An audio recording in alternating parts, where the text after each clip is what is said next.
Welcome to Health Club with Julia. I'm your host, health coach, and registered dietitian, Julia Campagna. I'm on a mission to bridge the gap between looking your best and living your life to the fullest. After years of over dieting, struggling with disordered eating, and destroying my social life, I finally found how to reach my dream physique without sacrificing the things I love. Now I'm sharing all my strategies and education with you. We'll be talking all things health, including hormones, metabolism, and lifestyle to help you cut out the confusion and start living. So get cozy and join the club. Hello, you guys. Welcome back to another episode of the Health Club with Julia podcast. As always, I am so happy you are here. This episode, I want you to, quite literally sit back, relax. I have a cup of chai tea here. Get cozy and listen in. This is going to be kind of a chatty episode. Maybe you might want to take a little bit of notes, depending on you. But I want to kind of dive into health a little bit deeper in terms of what it means for me on this episode, and just kind of talk about my experience, my health journey, what health truly means to me, what I'm doing, current goals for myself, and just kind of update you on my life, what I have gone through in terms of health, and what and how I have changed my focus. I have now, for the last 2 years, almost 2 years exactly. I want to say a little bit over 2 years. I would say 2 years, maybe 3 months. I have lost, again, 2 years, 3 years ago. 2 years and 3 months ago-ish. I had lost some weight. Not trying to, and we'll get to this. We'll talk about this a little bit more, but I had lost weight, and ever since then, I have been able to maintain that weight loss. So I have maintained my weight loss for over 2 years now, and it is without me trying to really lose more weight or maintain the weight. It is just super, super natural for me at this point to maintain this weight. And yes, are there times that you're gonna fluctuate? Yeah. There are times that I'm a little bit heavier and then I kind of go back down to what I've been maintaining at. So yes, there's fluctuations in this. Maintaining weight does not mean maintaining the exact same number forever.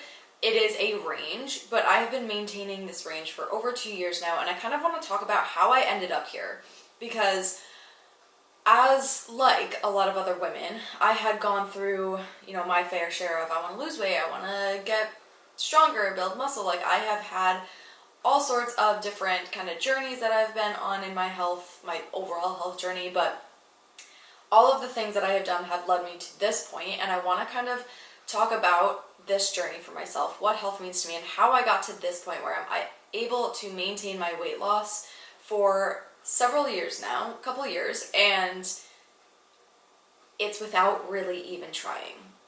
That is what I want for most everyone. My clients, my goal is for you to reach your goal and then maintain that for as long as you can, as long as you want to, So that is ultimately my goal for myself, for my clients, for everyone in general, that they get to a place that they are really healthy and happy with how they look, how they feel, just over their quality of life, and then maintain that.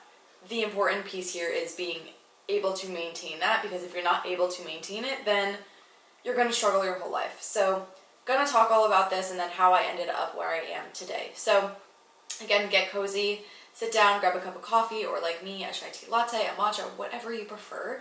But it's really just going to be talking about my journey.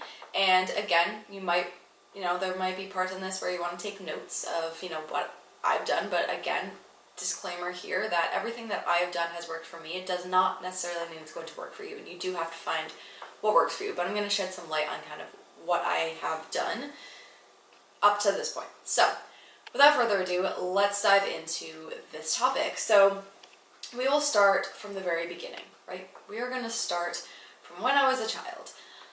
I have always been active, so I do have that going for me. I was a very active child. My whole family is pretty athletic and into sports and fitness and overall health. I grew up in a household that had focused on that, and that's just been a big part of my life. My father played professional football. He played for the Patriots for a while, way back when. My brother played semi-professional hockey. me and my younger sister have played Division I soccer. My other sister, my mom, like, we are all very active people. And so that's what I kind of grew up with. As a child, I just remember being outside as much as I could. I think childhood is different then than it is now, and I hope that, you know, when I raise my kids, they're out in the neighborhood playing with their neighbors and hanging out with friends and not just like on an iPad or a phone or anything like that. That's for another story. But I just remember getting off the school bus, going and hanging out with my friends, my neighbors around my neighborhood, literally playing outside until dinner time, until it got darker, and we would come back inside. Like, I was always active. In gym class in school, I was one of those people that always took it seriously. We had, and I don't know if this is like common for all elementary schools, middle school, high school, but it definitely can be. But we had what was called like the Presidential Award or something like that for your physical fitness exam. So we had like tests that we had to do in physical education class. So we had to do like pull-ups or a dead hang? I don't even know what it's called, what they used to call it. But either pull-ups or dead hang for time. We would have to do like a mile run, and that was timed during our physical fitness tests. I know we had like some flexibility tests as well. Push-ups, I believe, was one. Abs. So we had all these tests that we had to do, I think, at the end of the school year. And I always won this presidential award every single time. I was always like top of my gym class because I took it seriously, and a lot of other, especially females, didn't really care for gym class, but I loved it because I loved being active. So again, that's not like me bragging about my childhood and like me winning presidential awards when I was 10 years old. This is just me saying I've always been active. I played soccer from kinder kickers all the way through college. So I grew up in a very active household. And so I was kind of raised with that sense as well. Even my food. Yes, my mother let us have snacks. We had Dunkaroos. We had Lunchables from time to time. We would go out and get McDonald's every now and then, mostly when like we got older and my brother was babysitting us. We would like sneak that when my parents weren't home. But we did have that stuff growing up, but my mom made it very clear what healthy food was. And she bought, you know, all organic, and she took it very seriously, which I am so grateful for. I think that is why my whole family likes to cook. We are very health conscious. And again, I don't want this to come off as disordered. There's a very clear difference between parents that have disordered eating around their kids and parents that are just trying to teach their kids proper health. I do not remember a time where it ever felt disordered for me. I mean, obviously I had an eating disorder, but that was later on in life. That was when I was in college, and that was because of other circumstances. But growing up as a kid, it was never disordered. We always ate as a family. We had family time, dinner all the time. We weren't like, you know, in separate rooms eating. We didn't eat separately. We ate all together. And my mother taught us what healthy food meant. And again, this is not disordered, because even now in today's age, you think, oh, if you're eating healthy, you're on a diet. And it's almost, I wouldn't say it's a negative connotation around it, because we all know that like healthy eating is important, but it's almost the stigma that like if you're eating healthy, you're disordered and you're not having any fun. And you know, it kind of has that sense to it. And it's very surprising, because eating healthy is what we are designed to do as human species. We are designed to eat food from the earth and designed to eat healthy food. We are not designed to eat fast food from Taco Bell, McDonald's, Burger King, Wendy's. We are not designed to have that stuff.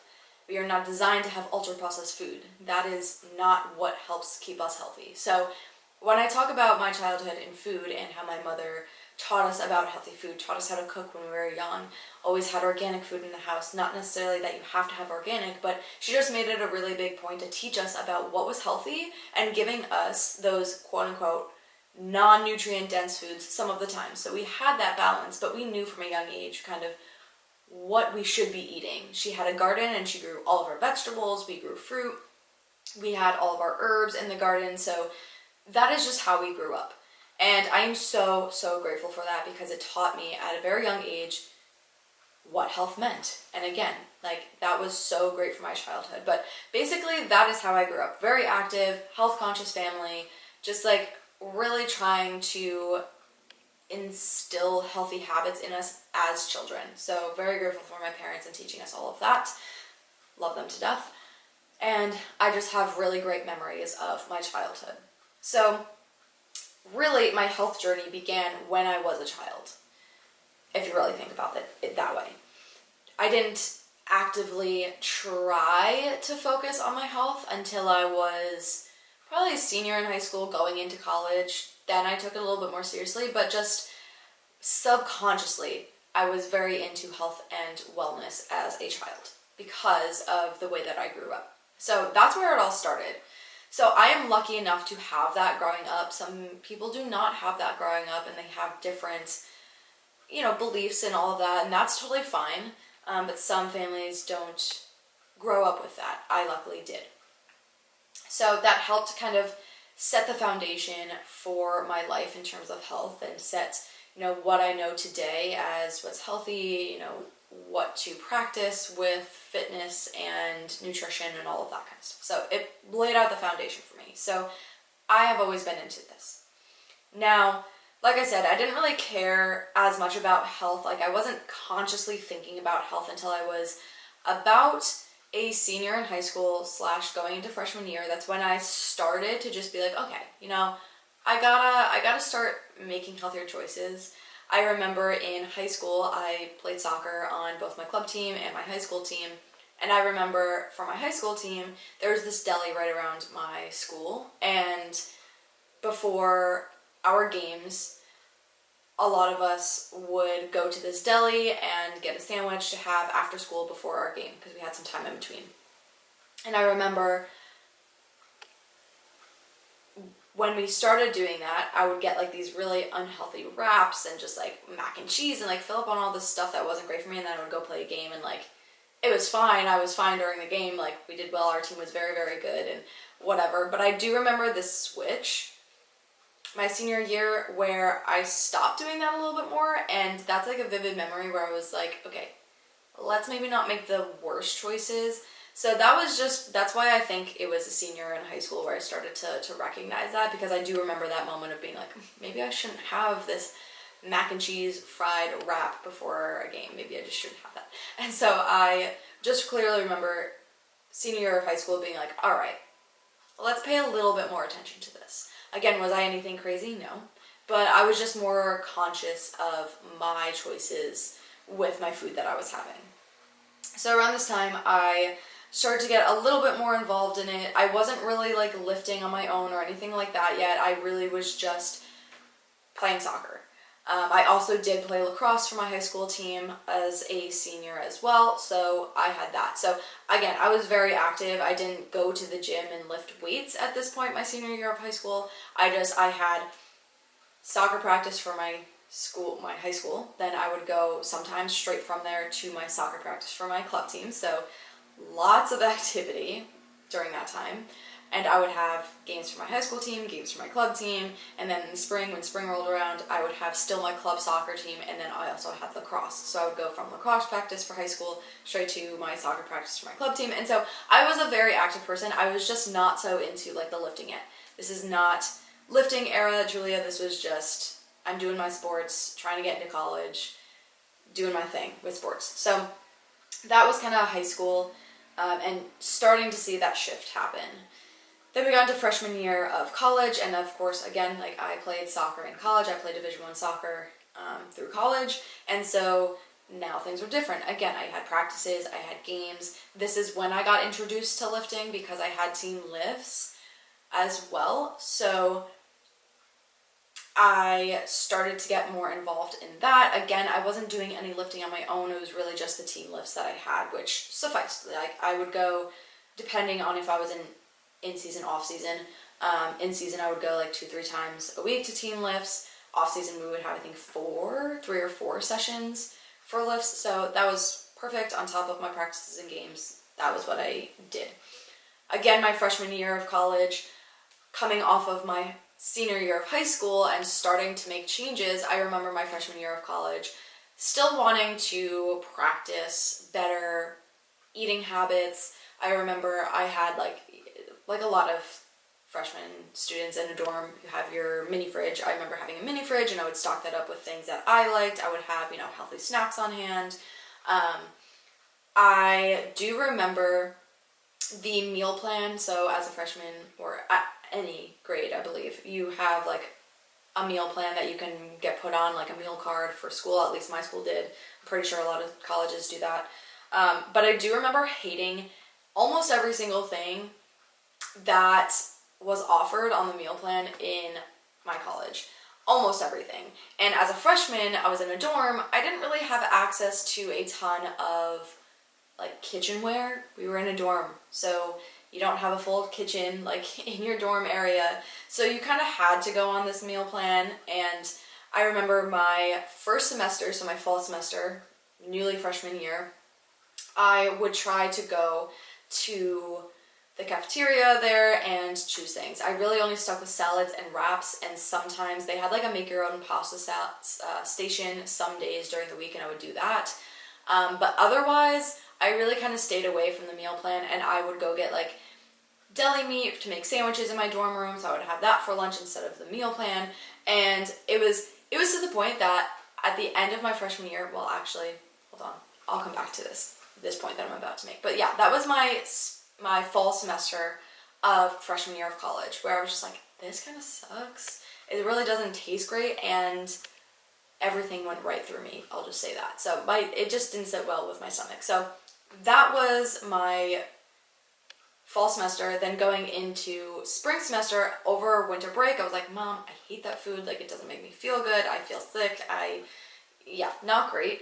So she was like, all right, well, just stock up what you can at your mini fridge. She was like, do you have any access to kitchen equipment? I'm like, well, the other girls on my team, they have a house, they do have kitchen, but like, I would have to bring all my stuff over there and then bring it all back, and it was just a hassle. So my spring semester of college, luckily I had one roommate that was on my team, and then another girl who was basically my room all the time who was on my team. So the two of them, they also felt the same way about the meal options at school.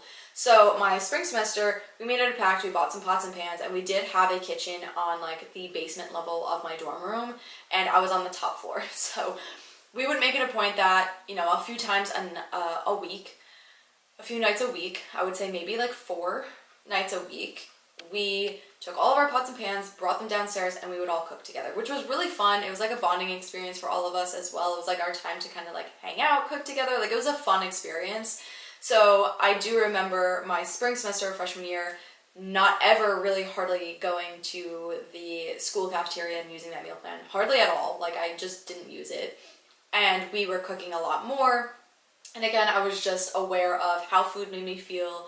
I was aware of my choices and like wanted to be healthy. And so this is kind of where that stemmed from. So we were cooking a lot more my spring semester, still freshman year, and it was to the point, so this is the point I was going to say before, it was to the point that I had like so much extra money on my meal card at the end of the year that I had to I bought like cases and cases and cases of like vitamin water, regular water, chai tea. I actually bought a lot of chai tea boxes then too. Like, I just used all of that money because I wasn't getting that money back. Like, they didn't exchange it for actual money, and so whatever you had on your card was either wasted or you had to use it. And I had so much because I didn't go to the cafeteria that I just remember buying so many cases of different drinks and tea packets and things that I would actually use for the future that I could bring with me my sophomore year and just like use it throughout the years. And I'm just moving out of my dorm freshman year after my freshman year was over was so much worse because I had so many cases of drinks and just like random stuff that I had to buy. So yeah, funny story there. But yeah, so that was kind of my like freshman year of college, just again getting more involved in lifting. I got more involved in like healthy eating habits, and I just tried to really focus more on it. Again, nothing crazy. I didn't go to extremes. I wasn't doing anything extra on my own. I was just doing my practices that I had, which were mandatory, my games, which obviously were mandatory, my team lifts, which were mandatory, and then I was just focusing a little bit more on my nutrition. So that's all I was doing my freshman year. But again, I was like involved in it, and it made me excited. Like I liked to cook, I liked to eat healthy, it made me feel really good, I liked to be active, so all was great freshman year. Fast forward then to my sophomore year. So over the summer in between freshman year and sophomore year, I did start taking up lifting on my own. Especially if you're playing sports in college, it's very important that you stay on top of your fitness and your lifts. So I did go back to my club team, and there was a summer league that I did during the summers to keep up with, obviously, soccer, so I wasn't rusty going into my next year.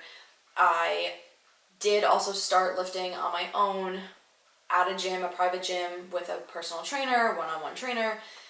So I had lifts during my summer, and so I just kind of basically kept that moving. Like I wanted to go into my sophomore year physically fit and ready for my next, season of soccer. And so I was still very active over the summer. Again, food choices, nothing crazy, but I was still conscious of it. So then my sophomore year of college, my fall semester was going through it just fine. Everything was great. It wasn't until like October of my sophomore year that I started down my eating disorder path. So some things happened, something triggered it, and I started off not too crazy, but it progressively got worse. So again, this was around October of my sophomore year of college. I started to say, I'm really going to change my physique. Like, I really want to look really great. And started off with good intentions. And I, started writing things down, like started an actual meal plan. I started to write grocery lists, like what I was going to get, and took it a little bit more seriously.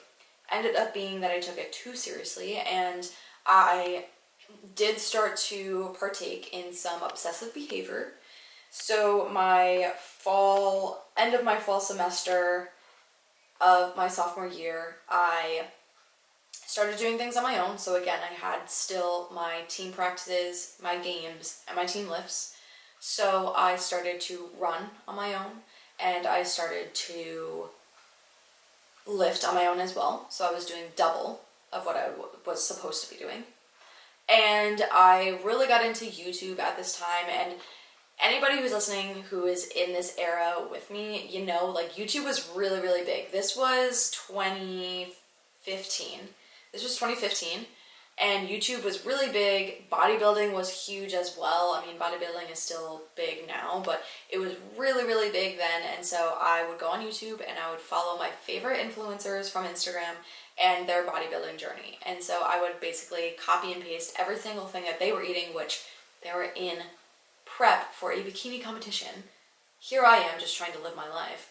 I did not need to do what they were doing, but I did, and I copied pretty much everything that they were doing, everything that they were eating, down to the gram, and I severely cut my calories and was overtraining.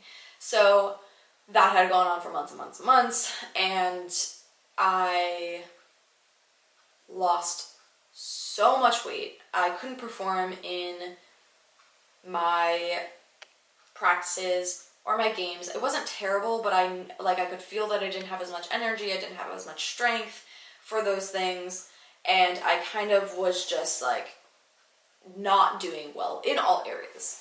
And I thought that I was doing well. Mentally, I was like, this is great. I lost so much weight. I feel so good. This was all a lie. I was telling myself these lies. And so eating disorder went on, and it wasn't until probably the summer the year after, so early summer 2016 was when I started to get help with this recovery process. So I saw a nutritionist, I saw a trainer who kind of helped me get strength back. So I saw people for this to get help, and then I was starting my recovery journey through that summer. And so again, during this time, I significantly dropped a lot of things. I was still doing things to keep up with my activity for soccer purposes. Like I still needed to be physically fit to play soccer in college, so I still stuck with that, but I dropped the intensity, I dropped the frequency, I dropped the volume. So I was not doing nearly as much. I was just doing enough to help me stay fit for my soccer. So that was summer of 2016. I gained a lot of weight back. I started to gain a lot of weight back. And I think all in all, by the end of it, I had gained 35 pounds back. I believe it was 35. And I think even a little bit more than that, maybe 36, 37. But anyway, so I started to regain some weight, and that didn't happen just all at once. But over, I would say, the course of the whole year, I had gained that weight back. So I go into my junior year now of college, heavier, feeling stronger again. And this was when I felt more recovered. I was back in school. I had gained the weight back. This was when I really started to think of nutrition and fitness and take it super seriously, and not in a bad way. This was more of a progressive way and actually a way to help me heal. And this is when I just started to think about, what if I go into nutrition as a career? This was the beginning of me starting to think about that post recovery and doing better with that. So my junior year is when I started to lift on my own at school. Yes, I was still doing team lifts and I had my practices, my games, but I wasn't running really on my own that much anymore. I had started lifting on my own to get stronger, and again, they were like half sessions. It was just to kind of keep up with what I was doing, and also because my lifts with my team felt easy at that point, and so I just wanted a little bit more. So I was doing a little bit more, but it was nothing crazy. So my junior year, I definitely got up probably 37 to 40 pounds over the course of that year. And I really started taking lifting more seriously. I actually researched how to lift, what to look out for, what to do, order of workouts, all of these kinds of things. Just really got more into lifting. It made me feel really good.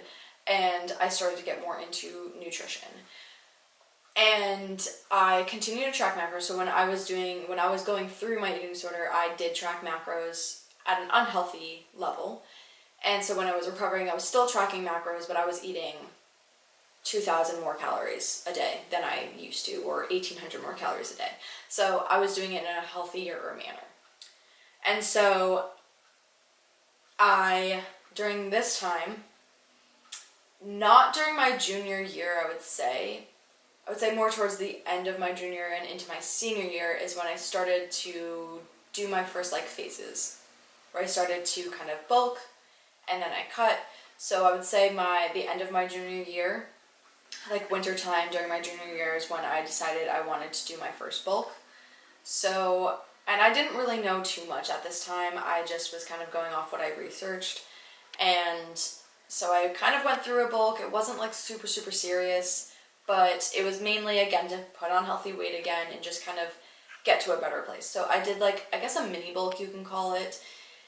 And then the next summer, I had done my first cut. Again, nothing drastic, just kind of wanted to lose a little bit of weight because at that point I had gained so much weight back that I didn't feel super comfortable. So I did lose a little bit of weight. It was only 5 pounds or so, maybe 6, 7 pounds. And I was just kind of at a better place for me mentally. I just felt better.